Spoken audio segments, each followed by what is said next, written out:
leadership is being a role model, being an example, practicing what you preach, being protective of how you present yourself before young people, particularly young men, and not afraid to speak to some of the dysfunctionality that I see throughout the city.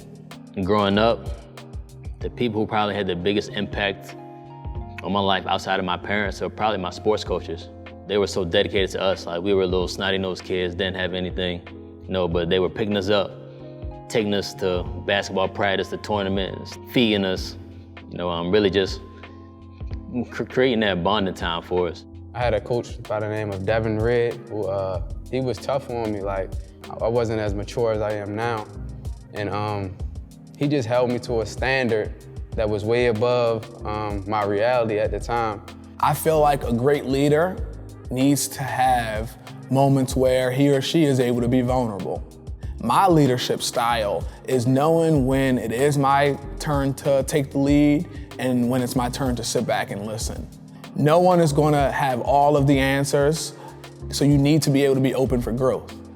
One of the biggest ways that I kind of gain the trust of the community, I go to places that typically people don't want to go. I talk to the people. I believe everyone has a life story. Everybody has a goal, everybody has a plan, but nobody ever experienced somebody that just want to sit down and listen to it. Once they see that I'm listening, then they understand that this guy really cares. I would always call myself an aspiring people healer.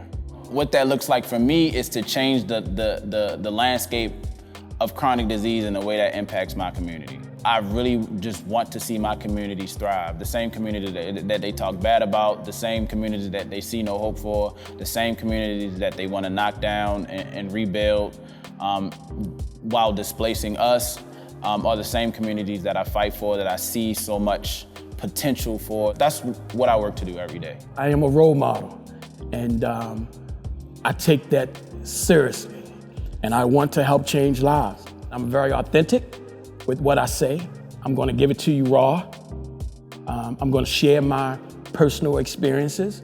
One of the biggest impacts I feel like I have as a clinical social worker working in this city with this population is the fact that I can relate to a lot of the issues that the kids are facing or have faced. Sometimes it takes a person that looks like you, has the same experiences for things to click. Any way I can give back, you feel what I'm saying? Like, just me being in the league, I have more money than some guys do, so I definitely try to dump some of that back to the city, but also just the time. It's nothing more beneficial than someone actually seeing you, being able to talk to you, feel you and see that, look, like, he's one of me. For me growing up, I really didn't have any figures that I could look at and say, I can see myself being in their position. More so because they didn't look like me, I couldn't connect with them, I just couldn't see myself in that position.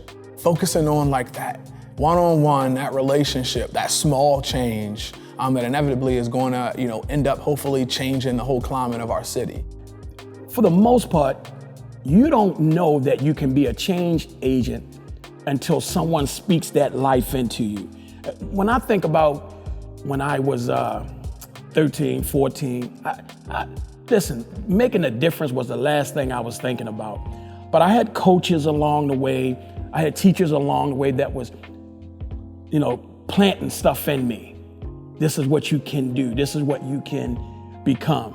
It is our responsibility to go get those young men, right?